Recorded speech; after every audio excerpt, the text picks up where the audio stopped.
Bueno, conversaremos con Carlos Meléndez, es el director del Observatorio de Universidades. Bienvenido, Carlos. Muchas gracias por estar con nosotros y compartir con nuestros televidentes. Bueno, de las universidades podemos hablar muchas cosas, ¿no?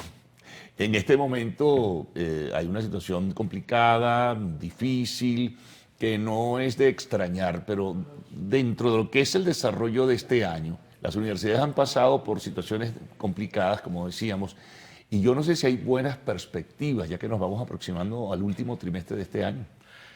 Cada inicio de periodo académico supone una serie de desafíos para los universitarios centradas en el funcionamiento, pero básicamente en la vida de quienes formamos parte de la Universidad Venezolana. Cuando uno mira y nuestros estudios del Observatorio de Universidades han identificado las condiciones de vida de los profesores y estudiantes universitarios en el país, encuentra características de una población vulnerable propia de una crisis humanitaria como cualquier otra población vulnerable. 3 de cada 10 de nuestros docentes hacen menos de 3 comidas al día. Esto es peor en el nororiente del país y en la región guayana.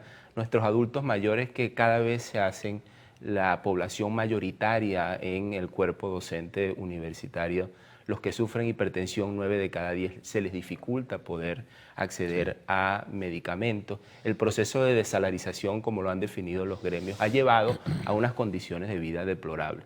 Cuando miramos el funcionamiento también que tiene que ver con las características institucionales de la universidad, encontramos que 6 de cada 10 no tienen ni laboratorios ni bibliotecas especializadas, no tienen o les son insuficientes elementos básicos para poder garantizar el derecho a la educación de calidad. Pero aún más básico es el hecho de que 85% no cuenta con baños que funcionen regularmente y 9 de cada 10 tampoco tiene agua continua dentro de sus casas. Todo de esto, y estudio. perdona Carlos, en las universidades públicas, ¿no? Todo esto en el universo del sistema de educación superior venezolano, que comprende universidades públicas en las que están experimentales, especializadas, territoriales y autónomas, y también las privadas. Pero también uno de los análisis y resultados de nuestros estudios es haber podido identificar las enormes desigualdades que se van ensanchando entre universidades públicas y privadas. El dato de los baños. En las públicas, 85% no cuentan con baños que funcionen continuamente. Eso al revés en las privadas. 9 de cada 10 puede acceder a baños que funcionen. Las universidades privadas, a diferencia de las públicas, han podido garantizar mejores condiciones de infraestructura con los esfuerzos propios que han realizado para poder mantenerse, cosa que no puede hacerse en las universidades públicas porque vienen arrastrando con un déficit presupuestario mayor al 90%. Ahora, el reclamo ha sido constante, ha sido recurrente, ha sido permanente y la respuesta oficial siempre es más o menos la misma. Nosotros, a través de otra metodología, que es el monitor de observatorio de universidades, hemos analizado que las denuncias de los universitarios se han concentrado en derechos económicos y sociales. Fundamentalmente, la actuación de los sindicatos de personal de servicio administrativo y docentes por un salario justo. Cuando miramos la respuesta oficial a través de las informaciones públicas que publica el Ministerio de Educación Universitaria y su titular, encontramos que 4 de cada 10 de las informaciones tienen que ver o con efemérides o con actividades de proselitismo político. Y el resto se concentran en las universidades que controlan, que hay que decir que el sistema de educación universitario en el país está conformado por más de 185 universidades, de las cuales 8 de cada 10 controla el gobierno. En ese sentido, no hay respuestas a las principales denuncias, repito, que tienen que ver con providencias estudiantiles en el caso de los estudiantes, que están casi desaparecidas.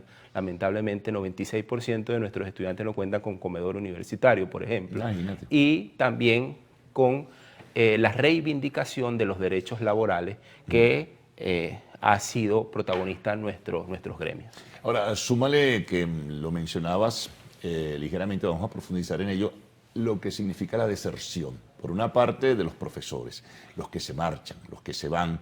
Hay un envejecimiento del personal docente porque el más joven no ve perspectiva y se marcha del país o se dedica a otra actividad, pero también está la deserción escolar, llamándolo así, la deserción universitaria escolar. ¿Qué números manejan ustedes en ese sentido? De ambos, tanto de docentes como de estudiantes. En Iberoamérica, los resultados de un informe realizado por la Organización de Estados Iberoamericanos que es la integración de la OEI y también el Instituto de Estadísticas de la UNESCO, se observó un crecimiento de la matrícula en la mayoría de los países del 37%. Nosotros, según cifras oficiales, las últimas que publicó el gobierno, en 2022, que hacían referencia a la matrícula del 2008 al 2018, hay una reducción del 30%. Sin embargo, rectores y autoridades de las principales casas de estudio del país, como la Universidad de los Andes, han mostrado su preocupación por la reducción de la matrícula, que en estos casos, del 2012 al 2021, llega al 60%. Otras universidades 60% en la ULA. 60% en la ULA. Otras universidades privadas en el interior del país también manejan los mismos números, una reducción del 60%. También otras universidades que pueden mostrar y que publican y que han utilizado y pueden hacerlo, porque también es otra realidad, han determinado una reducción de la planta profesoral cercana al 40%. Estas son las cifras que se encuentran en el país. Lamentablemente, no contamos con un sistema de información que pueda decirnos claramente, según fuentes oficiales, qué ocurre en términos de la población universitaria en cantidad. Bueno, luego vamos a otra especificidad, pero al retorno, porque tenemos que hacer una pausa, Carlos. Estamos conversando con Carlos Meléndez, director del Observatorio de Universidades.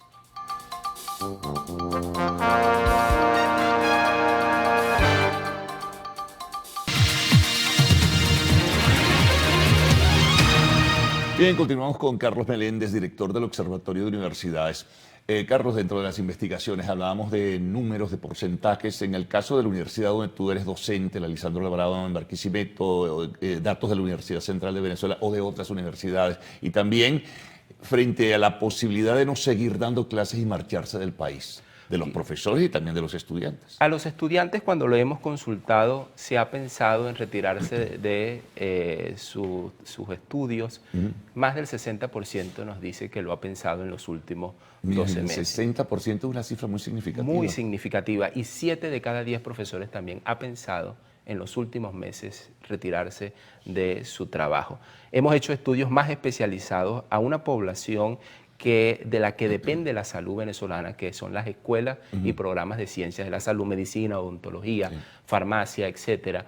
Y el 39% de los estudiantes de medicina, por ejemplo, nos afirmó que luego de terminar sus estudios se iría del país, o a trabajar en cualquier cosa, o tratar de buscar un posgrado, o tratar de conseguir un trabajo. Eso significa que la motivación por la cual alguien accede a la universidad, que tiene que ver con siembra de la desesperanza, movilizarse, el país no se lo está dando. Movilizarse, digo, en términos de movilidad social, de poder ascender socialmente, que eso es lo que significó la universidad por mucho tiempo. Claro. En ese sentido, veo graduarme y me voy. O tal vez lo que está pasando en términos de la desmotivación es sin duda alguna el hecho de que el título, ese valor intrínseco de la universidad tampoco se está generando. Nuestras universidades, en términos generales, tienen una reducción de la matrícula del 40 al 60%. Es decir, universidades que se van quedando sin su población que vino creciendo de los años 50 en adelante, con la creación de universidades experimentales, con el fortalecimiento de la infraestructura académica e institucional, y que lamentablemente hoy en el siglo XXI son espacios vacíos, como sucede con la Universidad de Oriente, que es uno de los casos particulares también. ¿Qué cifras manejas sobre la Universidad de Oriente? La Universidad de Oriente es de las más afectadas, y el oriente, el nororiente del país, la región guayana, es de las más afectadas en términos de deterioro de infraestructura. La universidad que más denuncia robos y deterioro por daños por falta de presupuesto, porque tiene muchas sedes, y las posibilidades de arreglar la sede Monagas, Bolívar, Nueva Esparta, Sucre, que es el rectorado, uno de los más afectados, lamentablemente no es posible. En el nororiente del país tenemos los profesores que peor alimentados se encuentran. En el nororiente del país tenemos los profesores con más problemas de salud física. Y en Guayana tenemos a la región Guayana, en el sur del país, tenemos a los profesores que más tienen que caminar para poder llegar a sus espacios de clase. Fíjate, ahora surge una pregunta básica, elemental. ¿Qué tipo de profesional entonces están graduando las universidades? Y le voy a adicionar esto. ¿Cuál es la calificación académica del docente hoy día entonces frente a esta realidad? Hay diferentes realidades en ese aspecto, porque también es importante decir que por diferentes razones alejados a los ingresos, los universitarios venezolanos, esa acumulación de años de fortalecimiento con errores, con muchísimas dificultades institucionales también en otros años, pudo mantener un nivel de que hoy en día contiene la calidad.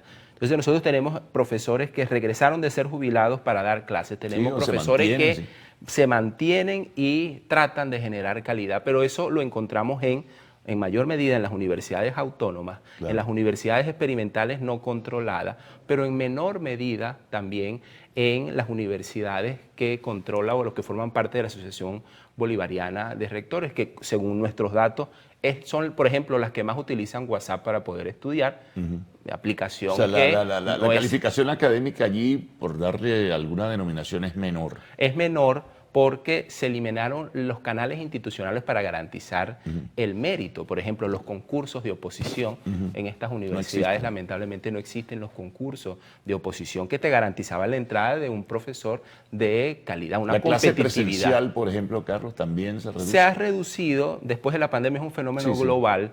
Encontramos que 4 de cada 10 ve clases absolutamente presencial, pero esto es mayor en las regiones donde hay menos internet, en Guayana y Nororiente. Y la semipresencialidad, que es una de las cosas que quedó en la pandemia, significa, o quienes ven clases semipresenciales son el 35%. Pero, y es parte de las brechas que existen. En las regiones más pobres se tiene que dar más clase presencial porque no cuentan con internet. En la región capital, por ejemplo, la semipresencialidad y la virtualidad es mucho mayor. Ahora, ya que me nombras la capital, por ejemplo, la situación de la Universidad Central de Venezuela, podemos hablar también de Carabobo, de la Universidad del Zulia, que se toman casas de estudio emblemáticas, ¿no?, en el país. ¿Qué se puede decir de ellas? Las condiciones de infraestructura de las universidades, exceptuando la Universidad Central de Venezuela, que sus técnicos podrán hablar mucho mejor de hasta qué punto es verdad le han dado un embellecimiento. El embellecimiento y la reparación absoluta. Encontramos las mismas condiciones de infraestructura. La Universidad del Zulia tiene muchas precariedades en términos de su infraestructura, ha perdido espacios, igual la Universidad de Carabobo, que son universidades que por el déficit presupuestario, que repito, es mayor al 90% para poder funcionar. Universidades que funcionan con menos del 5% del presupuesto necesario se encuentran en estas condiciones. Bueno, dolorosa descripción, pero es objetiva y además se puede sencillamente ver y observar. Ven, Carlos, te agradezco mucho que hayas venido y hayas podido compartir todas estas inquietudes con nuestros televidentes. Habrá oportunidad de conversar nuevamente. Te renuevo la invitación entonces en ese sentido y nosotros nos vamos a la pausa para que continúen con nuestra programación del noticiero y arte y espectáculos en lo actual.